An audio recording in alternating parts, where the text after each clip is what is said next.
আবার কিছু নমুনা প্রশ্নপত্র নিয়ে হাজির।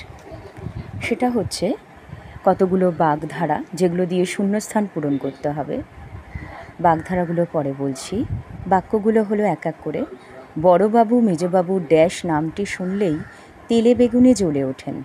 পরেরটা, আমি দাদা ড্যাশ জোরে কথা বলো।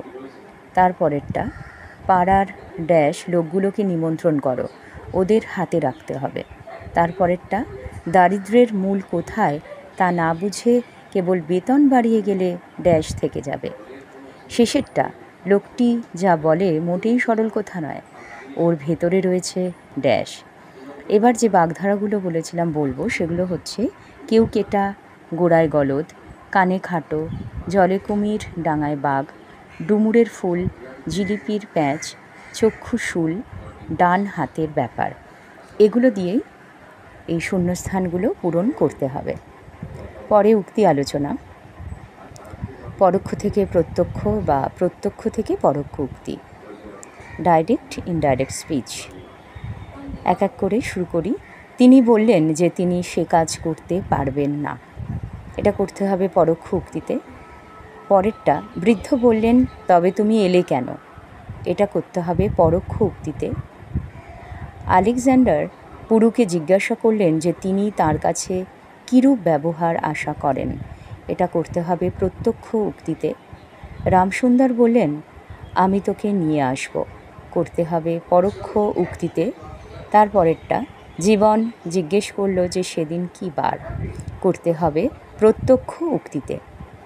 এবার চলিত ভাষায় একটু পরিবর্তন। নীল রঙের অম্বরটা অনেক দূর, ঘুড়িটা কুঠির মাঠটা সে বুঝাইতে পারিত না, বলিতে পারিত না কাহাকেও, কিন্তু এই সব কথায় তাহার মন কোথায় উড়িয়া যাইত। এবার কিছু বানান সংশোধনে আসব।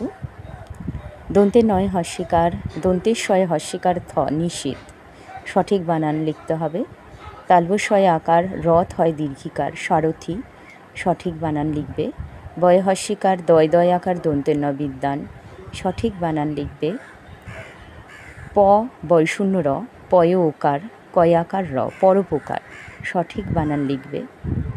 হর্ষৌ চয় ছয় আকার তালবস্য উচ্ছ্বাস, সঠিক বানান লিখতে হবে। এবার কিছু শুদ্ধ করা বাক্য লিখতে হবে। বাক্যগুলো অশুদ্ধ আছে। বৃহৎ বৃহৎ বৃক্ষ সকল ঝড়ে পড়িয়া গিয়াছে, সারা রাত তার খুব সংকট অবস্থায় কেটেছে। বৃদ্ধের বয়সের কোনো গাছপালা নেই, আমরা একত্রে যাত্রা করলাম, তার সঙ্গে আমার আবাল্য থেকে সখ্যতা আছে। এইগুলোতে কিছু না কিছু অশুদ্ধ রূপ রয়েছে, সেগুলো শুদ্ধ করে লিখতে হবে। আজ এই পর্যন্তই, ধন্যবাদ।